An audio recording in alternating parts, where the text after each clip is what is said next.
I never imagined a suburban street could feel like a battlefield. But one morning, I drove up to find spikes scattered across my driveway and the road. HOA Karen had decided to escalate. This wasn't a warning or a fine. It was a full-on attempt to stop me, to make a statement. She thought she could intimidate me, bend me to her control, and teach the neighborhood a lesson. What she didn't know was that my tires weren't ordinary. They were military grade, built to handle situations far more dangerous than a few spikes on asphalt. How do you respond when someone tries to trap you, literally, on your own street? Maplewood Estates was one of those neighborhoods that seemed frozen in perfection. Every lawn was manicured, every mailbox freshly painted, and the streets curved gently as if designed for postcards. Life here had been quiet, almost predictable, which was exactly why I had moved in. I loved the order, the calm, and the sense that I could live without constant interference. My house sat at the end of a cul-de-sac, and behind it, I kept my vehicles and tools neatly stored. Nothing flashy, nothing ostentatious, just a private space for hobbies and personal projects. Most mornings began the same way: coffee on the porch, watching neighbors jog, kids on bikes, and the occasional dog walker passing by. It was peaceful. Occasionally, I tinkered with my vehicle collection, upgrading tires, adjusting suspension, and making sure everything was in top condition. My neighbors knew me as quiet, friendly, and self-sufficient. Life was simple, predictable, and comfortable.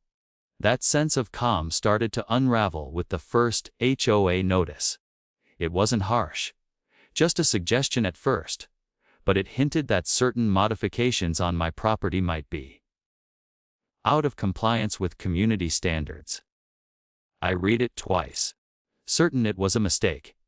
My driveway, my vehicles, my maintenance, everything had always followed the rules.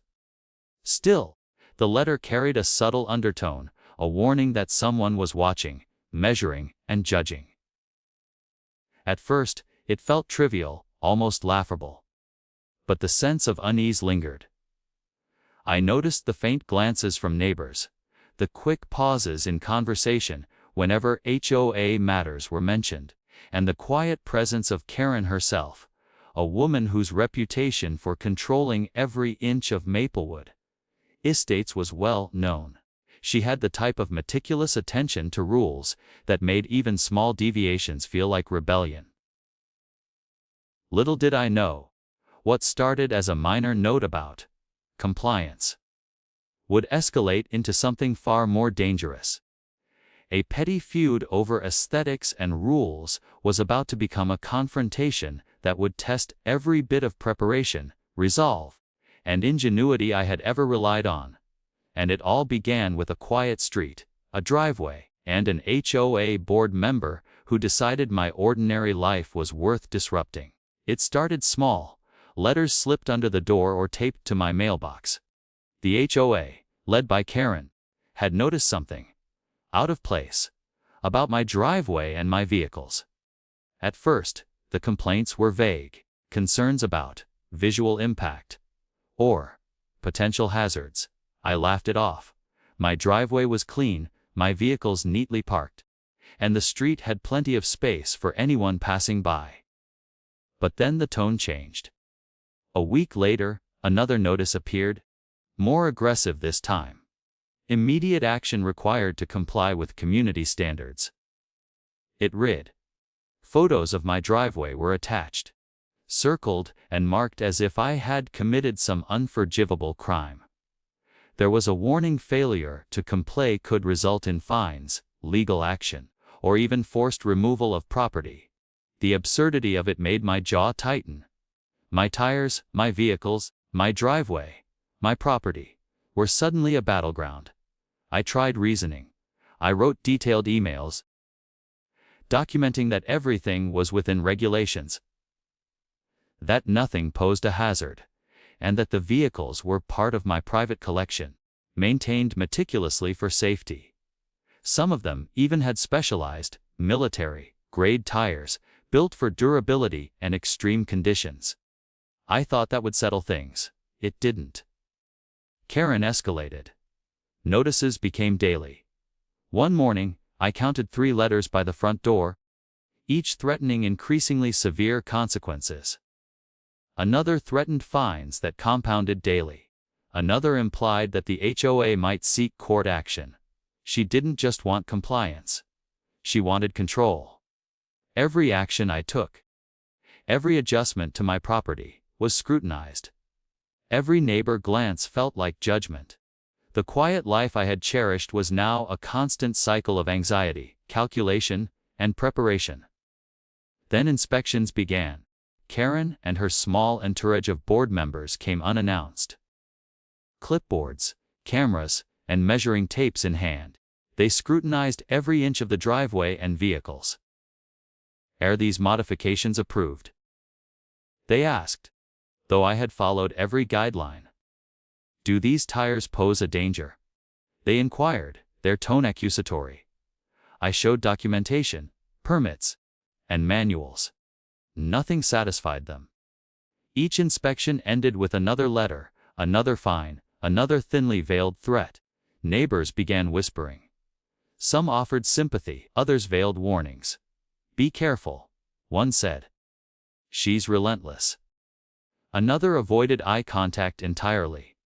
Even friends who visited cautiously avoided parking on my driveway, afraid of being dragged into the HOA's escalating feud. Oakwood Heights, once quiet and friendly, now felt tense, suffocating, as though Karen's presence had infected every corner of the cul-de-sac. I realized Karen had begun targeting not just my property, but my peace of mind. Early mornings brought letters stuck to my car windshield. Late nights revealed new signs she had posted on the street claiming my driveway was unsafe or non-compliant. Each act was more audacious than the last, designed to provoke, intimidate, and assert her dominance. It wasn't about safety, aesthetics, or rules. It was about control. Then came the first real danger. One night, returning home from work, I noticed small metallic objects glinting in the street. Spikes, meticulously placed across my driveway entrance. My heart pounded. Karen had crossed a line. These were not warnings, they were weapons, intended to destroy tires, damage vehicles, and send a clear message: you are not welcome here. I felt a surge of disbelief, anger, and adrenaline. I began documenting everything. Every letter, every inspection, every spike, and every threat. I photographed the street, the driveway, and the hazards. I contacted local authorities to ensure the legality of my response. Every step I took was careful, deliberate, and strategic. I could not allow fear to dictate my actions. I had to prepare. I had to anticipate Karen's next move. And I had to be ready to respond decisively. The spikes were only the beginning. Karen started circulating rumors, suggesting my vehicles were dangerous, that my modifications violated laws, and that the neighborhood might be at risk. Even neighbors who had been neutral began questioning my activities. I realized that the battle wasn't just over property. It was over perception, influence, and fear. The HOA had weaponized both paperwork and gossip, and I was caught in the crossfire. I reinforced my driveway, checked tire durability, and ensured that every vehicle was prepared for any hazard. My military-grade tires, built for extreme conditions, were now not just a feature, they were essential. The irony was not lost on me. A dispute over compliance and petty rules had transformed into a literal test of resilience, strategy, and preparation. I felt a mix of anxiety and resolve, knowing that Karen would escalate further, and I had to be ready. Days passed with increasing tension. Karen posted more notices around the street, sometimes in plain view, sometimes hidden for neighbors to discover. Her actions were calculated, designed to provoke, intimidate, and create a spectacle. The cul-de-sac buzzed with speculation. Some neighbors cheered silently, impressed by my composure. Others whispered warnings about the HOA's influence and reach. The quiet certainty I had once felt in Maplewood Estates had vanished. The street had become a minefield, both literal and metaphorical.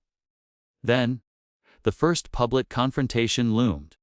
The HOA board called for a formal meeting to determine compliance and next steps. The notice was polite on the surface, but carried a threatening undertone. If I didn't comply, they implied, consequences would be swift and costly. My preparation shifted into high gear. I reviewed documentation, prepared visual evidence, and mapped out exactly how I would respond. Every inspection, every fine, every spike had led to this inevitable showdown. The tension reached a peak the morning of the meeting. As I approached the driveway, my eyes scanned for further hazards. Nothing new yet, but I knew Karen would try one final act to intimidate, to assert dominance, to make the neighborhood fear her power. The stakes were clear. If she succeeded, she could force compliance, humiliate me, and reassert her control. If I succeeded, the absurdity of her actions and the strength of my preparation would be exposed in full. It was a delicate balance. Every step I took, every vehicle movement, every photograph, every piece of evidence I carried, mattered. The outcome of the next few hours could determine more than just a driveway dispute. It could reshape perceptions, restore autonomy, and set a precedent for the entire neighborhood. And as the HOA representatives arrived, clipboard in hand, Karen's gaze sweeping over the driveway, with thinly veiled satisfaction, I realized one thing. The real confrontation was about to begin. Not just letters, fines, or rumors, but a direct, high-stakes clash. And I was ready. The morning of the HOA confrontation felt electric, like the calm before a storm, yet I knew it would erupt into chaos. Maplewood Estates, usually calm and orderly, seemed tense. Every neighbor peering from behind curtains, lawn chairs, and car windows. I parked at the edge of my driveway, eyes scanning for the spikes that Karen had so audaciously scattered days earlier. Each metallic glint in the sun reminded me that this wasn't just a petty disagreement. It had escalated to a direct, tangible threat against me and my property. Karen arrived first, clipboard in hand, her posture rigid, a calculated smile plastered on her face. She believed she had the upper hand. Her army of HOA enforcers followed, some familiar faces from previous inspections, others new, eager to see authority exercised in action. Cameras clicked, and the air seemed thick with expectation. This was the culmination of weeks of letters, fines, inspections, and intimidation. This was the moment she thought would end it all in her favor. The meeting began predictably. Karen launched into her familiar litany of complaints, pointing at my driveway, my vehicles, and even my tires. "This is a hazard," she said. "Noncompliance with community standards cannot be ignored." Her tone was sharp, almost triumphant. Other board members nodded, trying to reinforce her authority, but the tension in the air betrayed uncertainty. Even they sensed that this confrontation might not go as planned. I listened calmly, letting each accusation hit the air without reaction. There was no need to panic, no need to defend myself verbally just yet. Each word from Karen was a brick in the wall she hoped to build around me. But I knew the foundation of that wall was already crumbling. I had spent days documenting every letter, every inspection, every spike. I had visual proof, legal references, and technical evidence that would make her claims meaningless. And I had my tires, military, grade, durable, engineered for extreme conditions. A detail that would transform the confrontation entirely. When she finally demanded that I respond, I stepped forward, careful to maintain calm authority. I didn't raise my voice. I didn't argue. I simply began showing the documentation, meticulously prepared, that demonstrated my full compliance with laws, safety regulations, and HOA rules. Every form, permit, and manual was laid out in front of them. I pointed to each spike outside, documenting its placement and the potential danger it posed. The room shifted, murmurs ran among the board members. Karen's confident smirk wavered. She had assumed this confrontation would intimidate me. Instead, it highlighted her recklessness. Then came the reveal. I stepped outside, deliberately, as all eyes followed. The morning sun glinted off my driveway. There, I slowly drove one of my vehicles across the area Karen had targeted. The military-grade tires made contact with the scattered spikes without damage, crunching over the metal with steady, controlled precision. The tires held perfectly, each rotation a silent statement. I was prepared, and I could not be intimidated. Cameras captured the moment. Neighbors leaned forward, some whispering in disbelief, others nodding in quiet approval. Karen's face went pale. The board members scrambled for notes, but nothing they had predicted could counter this undeniable demonstration of resilience. I paused for effect, allowing the demonstration to sink in. Each tire roll over the spikes wasn't just a technical feat. It was a symbolic reclaiming of control.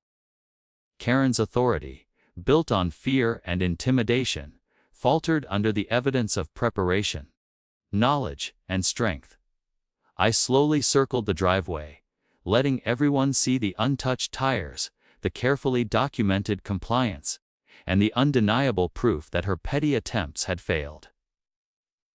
Karen tried to interject, voice sharp and trembling, accusing me of reckless behavior and provoking the neighborhood. But her words were hollow. I had anticipated this. I calmly presented my permits again, highlighted safety measures, and explained the technical details of the tires and their capability to handle such hazards safely. Every point I made further undermined her claims, each explanation stripping away her veneer of control. The neighborhood had gathered around by this point, drawn by the spectacle. Some neighbors took videos, some watched in silence, and others whispered among themselves, realizing that the dispute had been blown out of proportion by Karen's obsession with rules. The whispers grew louder as I continued to demonstrate that the spikes, once a symbol of fear and intimidation, were now powerless against preparation and principle. And then, the final move. I guided the board members to inspect the area firsthand. I let them walk the driveway, see the spikes, and touch the tires that had just survived the hazard unscathed. Their notes, their regulations, their imagined authority, all of it crumbled in the face of tangible proof. Karen's frustration was visible. Her face reddened, her hands shook slightly as she attempted to assert control one last time. Every claim she had made was now exposed as either baseless or irrelevant. Even the most loyal board members began to shift. A few whispered apologies under their breath, a few averted their eyes, realizing they had been complicit in unnecessary harassment. The tension, once entirely in Karen's favor, flipped. The audience, the neighbors, the witnesses, the silent observers, now saw the absurdity and audacity of her actions. Her authority, carefully cultivated through intimidation and paperwork, had been publicly dismantled. By the time I finished, Karen was quiet. Her attempts to reclaim dominance reduced to faint murmurs and nervous glances. The HOA, meant to enforce community standards, had inadvertently orchestrated its own embarrassment.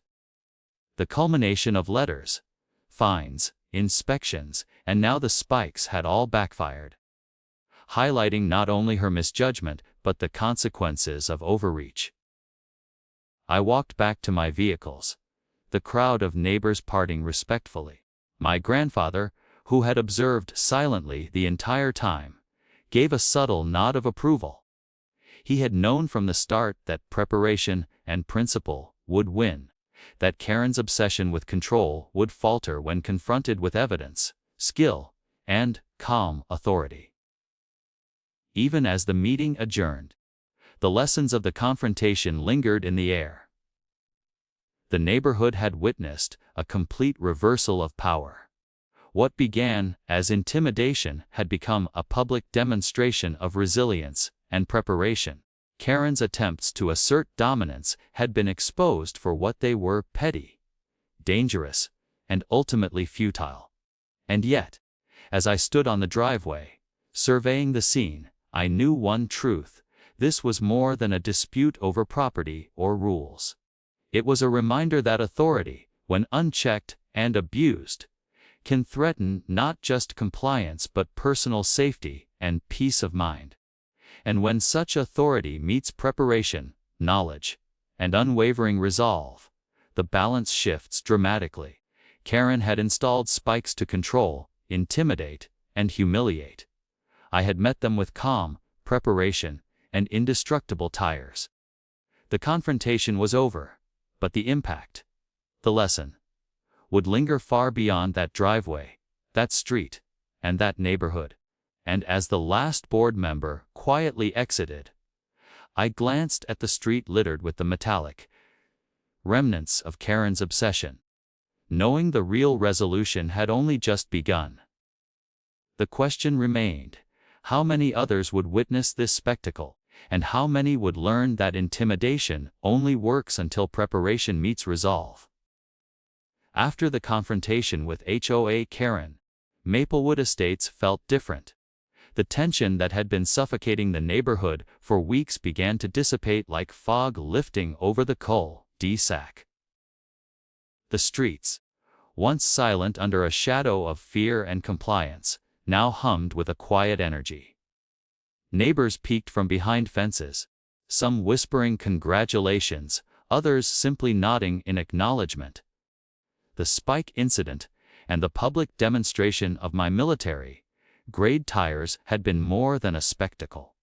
They had shifted perceptions and rewritten expectations. Inside, the workshop and driveway were finally peaceful. The spike remnants had been removed, meticulously documented, and stored as evidence. My grandfather, who had guided me through the entire ordeal with calm precision, moved through the workshop with a quiet sense of accomplishment. He never boasted or drew attention to his presence, yet his involvement had been a linchpin in turning the tide. Every detail, from the careful documentation to the preparation of vehicles, had culminated in the dramatic reversal of power. Karen's response in the days following the confrontation was telling. The once confident board member became noticeably subdued. Her letters and threats ceased almost immediately. When she appeared on the street, her steps were hesitant, her gaze flickering nervously as she passed.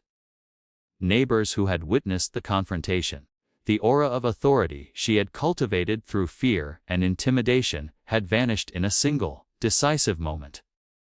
The HOA board, forced to reassess its approach, quietly rescinded fines, withdrew complaints, and postponed discussions of my property indefinitely. The overreach had backfired spectacularly. The neighborhood's reaction was profound. Conversations shifted from compliance and fear to fairness, accountability, and observation. Neighbors who had once whispered in private now engaged openly, sharing their opinions and offering congratulations. Children played freely in the streets, unconcerned by the shadow of petty enforcement. Residents began asking questions, not to police me, but to understand the principles behind preparation, legality, and personal responsibility. The confrontation had sparked a subtle but enduring cultural shift. Oakwood Heights would no longer tolerate intimidation under the guise of authority. Social media amplified the story further, Short clips of the spikes and the tires surviving were shared online, sparking debates, admiration, and discussions about HOA overreach. The narrative resonated far beyond Maplewood Estates, framing the incident as both an absurd tale of petty bureaucracy and a broader lesson in resilience and preparedness. Forums, neighborhood pages, and community boards discussed not only the spectacle but also the practical takeaways. Knowledge, documentation, and preparation can neutralize intimidation before it escalates. The local press picked up the story, highlighting the audacity of the spike incident and the clever, composed response. Articles praised the professionalism of the homeowner, the ingenuity of using specialized tires, and the calm, methodical dismantling of Karen's overreach. Headlines emphasized not just the absurdity of the dispute, but the triumph of preparation, principle, and courage. The story transformed into a cautionary tale for homeowners and HOA boards alike. Authority has limits, and power must be wielded responsibly. The workshop, once a source of tension, became a symbol of resilience. What had been private, vehicles, equipment, tires, was now publicly recognized as lawful, safe, and expertly maintained. The once quiet space, under threat of arbitrary enforcement, had become a testament to careful preparation and principled action. I realized that the struggle had not only protected property, but had also conveyed an enduring message. When confronted with unreasonable authority, knowledge and readiness are the greatest allies. Even Karen's former allies on the board began to shift subtly. They approached interactions with greater caution, aware that excessive enforcement could lead to public embarrassment or legal consequences. The neighborhood, once conditioned to obedience and silent compliance, had been reminded that authority unchecked is fragile, and that the consequences of overreach are visible and lasting. Personally, the confrontation left a profound impact. The weeks of stress, scrutiny, and subtle threats had tested patience, planning, and resolve. But they had also reinforced a fundamental truth: preparation and principle outweigh intimidation. I had faced the peak of HOA abuse, letters, fines, inspections, and now physical hazards, and emerged not only unscathed but vindicated. The experience strengthened my confidence, sharpened my sense of strategic thinking, and reinforced the value of careful documentation and measured responses. Neighbors who had once been wary now approached with genuine curiosity. Some asked about the tires and their capabilities. Others sought advice on legal compliance, property safety, or even how to handle minor disputes within their own properties. The conflict had transformed my role within the neighborhood, from a solitary resident under siege to a quiet figure of authority and knowledge, respected for preparation and resilience rather than intimidation or aggression. The HOA itself underwent a subtle but significant transformation. Meetings became more formal, letters more measured, and fines carefully reviewed before issuance. Karen, whose obsession with controlling the neighborhood had previously caused widespread fear, was now visibly restrained. Her power, once absolute through the threat of bureaucracy, had been replaced by caution, awareness, and the understanding that residents could, and would, push back when provoked. As weeks turned into months, Maplewood Estates returned to its normal rhythms. Children played, neighbors exchanged greetings, and the streets regained their calm appearance. But beneath the surface, the lessons lingered. Residents had witnessed firsthand the consequences of unchecked authority and the power of preparation. Conversations about fairness, responsibility, and boundaries became more common, and the fear that had gripped the neighborhood gradually faded. Looking back, the confrontation over a few spikes revealed larger truths about authority, control, and personal resilience. Systems of power often rely on compliance, fear, and silence. But when individuals stand firm, armed with knowledge, preparation, and principle, even the most entrenched power structures can falter. The Spike incident, once a source of tension and anxiety, became a defining lesson in strategy, resilience, and moral clarity. On a personal level, the ordeal reaffirmed the value of patience and methodical action. Preparation without panic, principle without aggression, and evidence without embellishment proved to be the most effective tools against intimidation. The military-grade tires had not only survived the spikes, they symbolized the broader concept that readiness, knowledge, and foresight neutralize arbitrary threats. The neighborhood had learned something fundamental. Authority has limits, and intimidation is only effective until met with clarity and preparation. The confrontation had been dramatic, even dangerous, but it had sparked a shift in culture, awareness, and understanding. Maplewood Estates would never view arbitrary power the same way again. Even Karen, now subdued and cautious, served as a living reminder of the risks of overreach. Her spike stunt, meant to intimidate and humiliate, had instead exposed her methods, weakened her influence, and demonstrated the efficacy of calm, prepared resistance. The message was clear: intimidation may provoke fear temporarily, but knowledge, preparation, and principle endure. As I returned to my driveway, inspecting the now clear street and the vehicles that had survived unscathed, I realized the true victory was not just over Karen or the HOA. It was a victory for fairness, autonomy, and reason.